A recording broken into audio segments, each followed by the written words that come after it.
안녕하십니까. 8월 20일 정례 브리핑을 시작하겠습니다.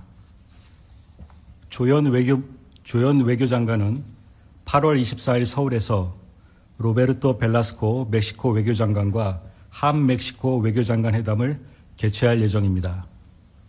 멕시코는 우리의 중남미 최대 투자 교역국으로 양국은 2005년 중남미 최초로 전략적 동반자 관계를 구축한 이래 다양한 분야에서 긴밀히 협력해 왔습니다.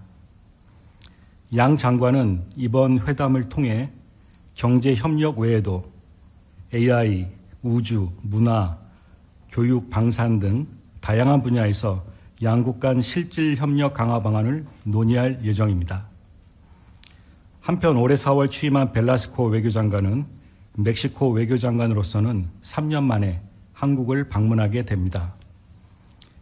이어서 조 장관은 8월 25일 자라자베르 알 아흐마드 알 사바 쿠웨이트 외교장관과 한 쿠웨이트 외교장관 회담을 개최할 예정입니다.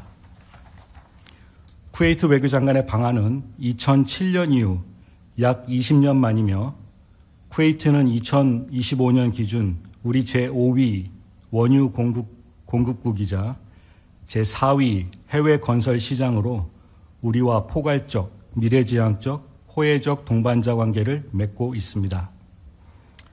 중동 전쟁 이후 GCC 국가들과의 협력이 확대되고 있는 가운데 이번 회담에서는 쿠웨이트와 고위급 교류 활성화, 에너지 수급 안정, 전후 우리 기업의 복구 사업 참여 및 양국 간 G2G 협력 방안 등에 대해 심도 있게 논의할 예정입니다.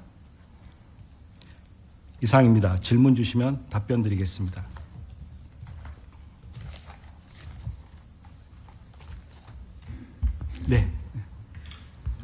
네, 안녕하세요, 대변인님. MTN 김민우 기자입니다. 이번 한중 외교장관 회의를 두고 중국 측에서 처음으로 남북한 두 국가라는 표현을 썼습니다. 북한이 주장해온 두 국가론을 수용한 게 아니냐는 그런 시각도 있는데요. 우리 외교부는 해당 표현에 대해 명확한 입장이 있으실까요?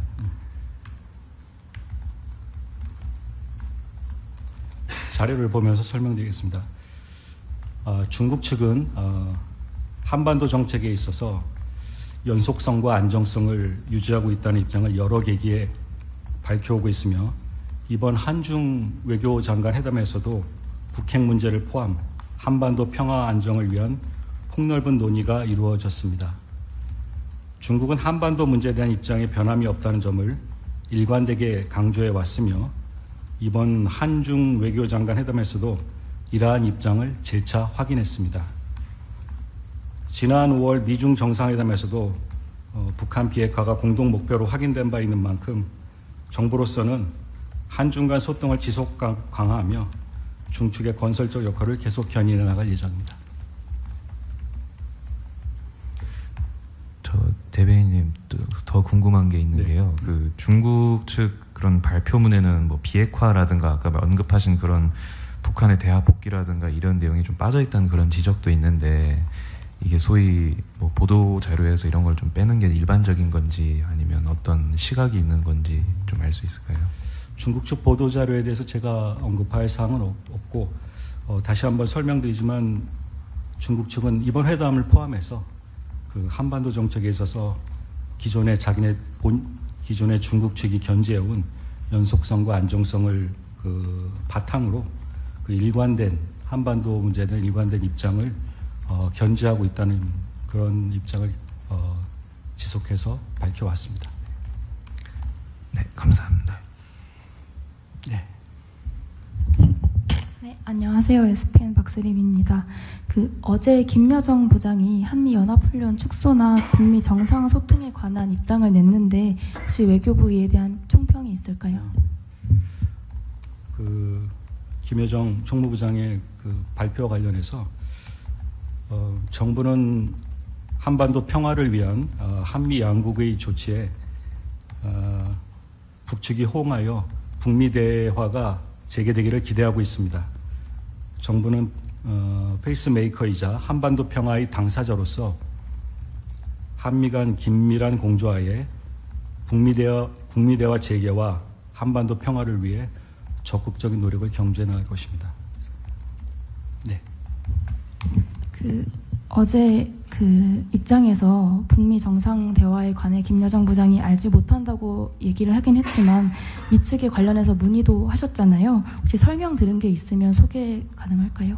죄송하지만 다시. 예. 북미 정상 대화에 관해서 미측으로부터 설명 들은 게 있으면 말씀 부탁드립니다. 북미 정상회담을 포함해서 영내 모든 주요한 사안에 대해서는 미측과 계속해서 긴밀히 소통하고 있다는 말씀을 드리고요. 그 다음에 방금 설명드린 대로 한미 양국은 북한과의 대화에 열려 있다는 입장을 일관되게 밝혀왔고 대화 재개의 노력을 포함한 대북 정책 전반에 대해 긴밀한 소통과 공조를 유지하고 있다는 말씀을 드립니다.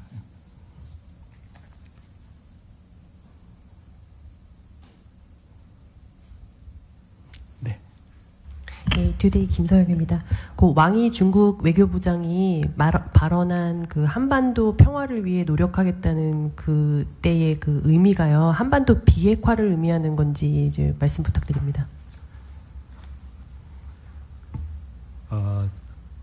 다시 설명드리면 중국 측은 일관되게 저희가 늘 얘기하는 대로 한반도 정책에 있어서 본인들 중국 측의 입장이 변함이 없다는 점을 일관되게 강조해왔고 또 이번 우리 조현 장관과의 한중 외교장관 회담에서도 이러한 입장을 또 재차 확인했습니다. 정부로서는 이러한 입장을 감안하고 한중 간 소통을 지속 강화하면서 중측의 건설적 역할을 계속 견인해 나갈 것입니다.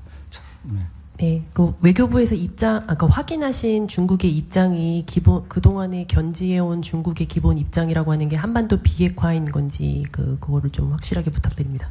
예,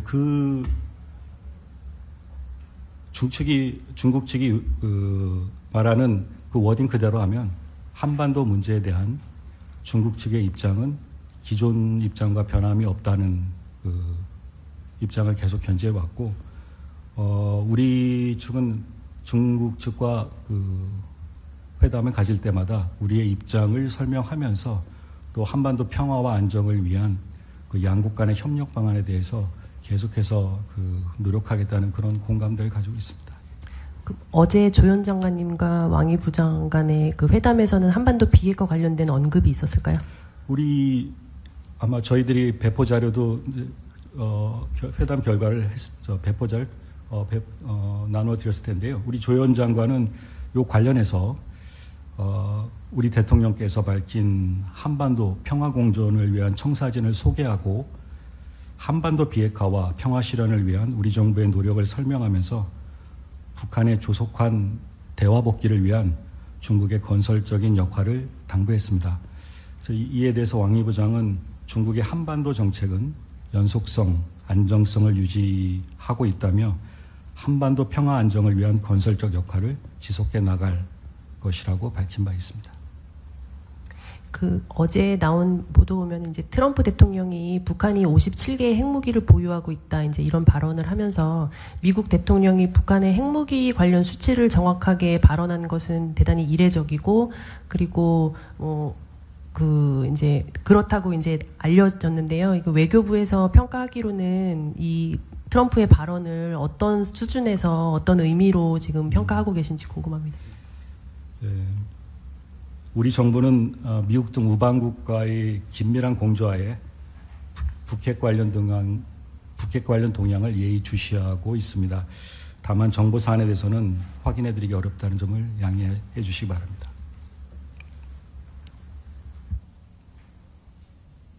네. 네, 이번에 외통위 업무보고에서 우리 장관님께서 미 국무부 및 NSC와 연합훈련 축소에 대해서 사전 교감을 늘 해오셨다라고 말씀하셨는데요. 그러면은 사실 이번 축소 같은 경우에는 이제 훈련이 절반 규모로 줄어드는 거잖아요. 이것보다 더한 시나리오도 혹시 사전에 좀 교감을 해오신 건지 말씀 부탁드립니다.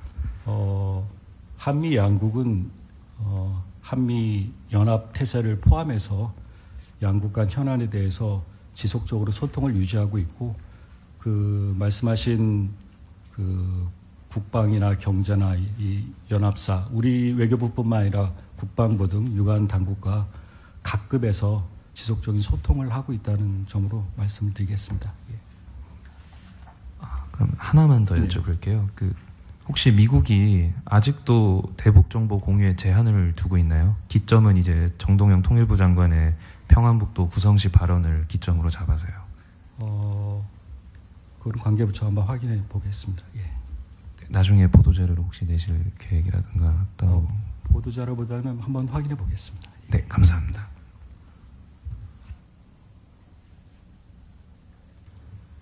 네. 네, 쿠키뉴스 김미경 기자입니다. 어제 장관님께서 외통위에서 그 훈련 축소 발표를 사전에 알지 못했다고 하셨는데 이제 미국 측과 계속 소통을 하고 있다면 이후에라도 미국 측으로부터 훈련 축소와 관련된 추가 설명이나 협의가 있었다는 말씀일까요? 네, 그거에 대해서는 우리 조현 장관께서 말씀을 하신 걸로 알고 있는데요. 그 트럼프 대통령 발언 이후 그 한미연합훈련 축소나 이런 세부 사항에 대해서 우리 외교부뿐만 아니라 국방부, 그래서 그 이행 계획과 또 여러 가지 좀 필요한 절차에 대해서 양측 간에 아주 양측 간에 긴밀하게 이야기를 나누고 또 앞으로도 계속해서 소통해 나갈 예정입니다. 오늘 지금 대통령이랑 왕이 부장의 접견이 있는데요. 약간 11월 에이펙을 계기로 한중 정상회담이 좀 적극적으로 고려되고 있는데 오늘 대통령과 왕이 부장 접견에서도 이런 관련 논의가 다뤄지는 걸로 이제 알고 있으면 될지, 그리고 오늘 접견 이후에 좀 외교부에서 좀 추가적으로 설명 가능한 내용이 있으실지 궁금합니다. 지난해 11월 우리 경주 에이펙 정상회의에 시진핑 주석이 참석한 만큼 이번 11월 중국 선전 에이펙 참석에 대해서 우리 대통령의 참석을 하반기 외교 일정의 우선순위로 지금 고려하고 있습니다. 그리고 말씀하신 대통령님의 왕이 접견권은 제가 알고 있기로는 또 별도 발표가 있을 것 같은데요. 혹시 그런 사항이 추가로 필요한 사항이 있으면 또 알려드리도록 하겠습니다. 마지막으로 한 말씀 더 드리자면은 그 왕이 부장이 이제 한반도의 평화에서 어떤 건설적인 역할을 하겠다고 언급했는데요. 우리 정부에서는 중국이 이 건설적인 역할로 좀 구체적으로 기대하는 바나 요청하는 바를 좀 어떻게 생각하고 계시는지 궁금합니다. 왕이 외교부장과 이번 함중 외교장관은 단발성이 아니라 앞으로도 계속해서 고위급 교류를 포함해서 한반도 문제는 항상 저희가 긴밀히 소통하는 주제이고요. 아까 설명드렸듯이 우리 조현 장관은 한반도 평화 실현을 위한 우리 대통령께서 말씀하신 그 8.15 광복절에서 밝힌 한반도 평화 공존을 위한 청사진을 이미 소개하시면서 그 한반도 평화 실현을 위한 우리 정부의 노력을 설명하고 북한의 조속한 대화 복귀를 위한 중국의 건설적 역할을 당부했습니다. 그 중국 측도 여기에 거기에 대해서 협조하겠다고 이미 밝혔고, 그런 구체 방안에 대해서는 양측이 그런 전체적인 공감대 위에서 앞으로 계속 협의를 이어나가며 그런 역할에 대해서 한반도 평화 안정에 기여할 수 있는 방안에 대해서 계속 논의할 것으로 생각하고 있습니다. 네, 질문 없으시면 이것으로 브리핑을 마치겠습니다.